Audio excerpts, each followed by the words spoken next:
TNI AL siap diperkuat kapal perang yang jaga kedaulatan Inggris berstandar NATO.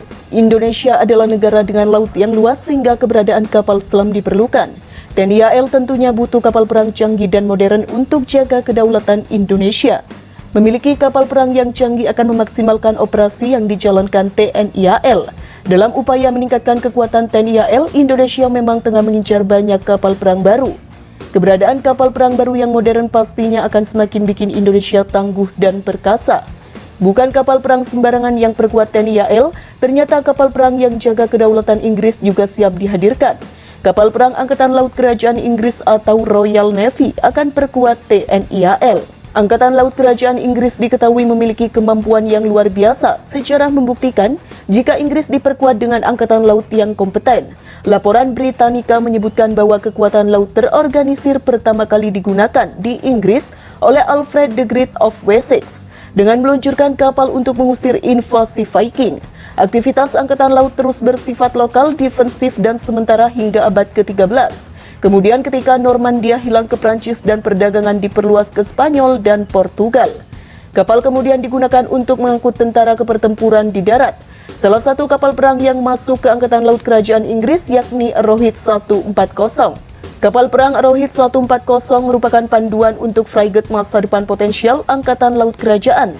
Penawaran Babcock membutuhkan perusahaan kapal sekitar 100 orang dengan ruang untuk pasukan militer yang dimulai yang terdiri dari 60 orang. Tim 31 Babcock telah memilih desain frigate Iver Hatfield dalam layanan sebagai dasar untuk penawaran mereka. Persyaratan di sini cukup mudah. Kementerian Pertahanan menuntut bahwa T-31E akan mulai beroperasi secara global dengan kehadiran maju yang berkelanjutan dan bahwa ia harus memiliki kecepatan untuk interdiksi kapal komersial dan mempertahankan stasiun dengan kapal perang musuh di perairan Inggris. Jelas UK Defense Journal pada 30 Agustus. Rohit 140 juga siap untuk memperkuat TNI AL. Keberadaan Rohit 140 bahkan digarap langsung oleh Indonesia melalui PT PAL yang langsung mengerjakan pembangunan Rohit 140.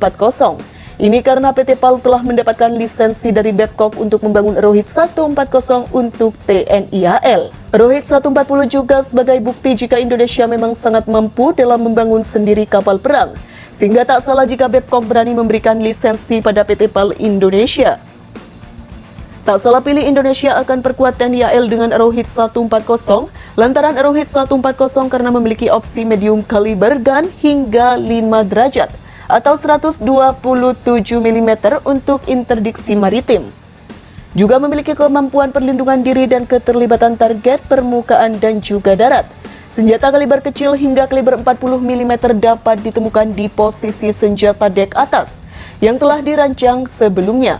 Babcock mengatakan bahwa kemampuan untuk menyesuaikan sistem dan peralatan yang ada dari desain induk frigate kelas Iver Hatfield dipertahankan untuk memberikan fleksibilitas dalam kemampuan yang disediakan saat membangun dan melalui kehidupan platform.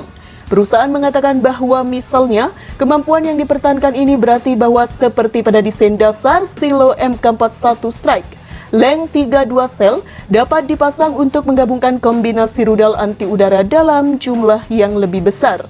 Juga rudal anti permukaan peluncuran vertikal, rudal serangan darat presisi atau senjata ASW seperti Asrock.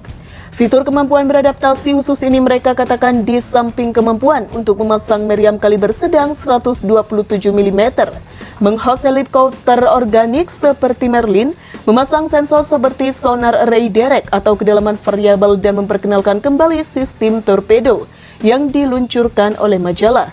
Di antara fitur-fitur lain yang telah terbukti akan memungkinkan platform untuk disesuaikan pada pembangunan dan melalui masa pakai agar sesuai dengan persyaratan operasional dari keamanan maritim, ancaman rendah hingga operasi kelompok tugas, terangnya.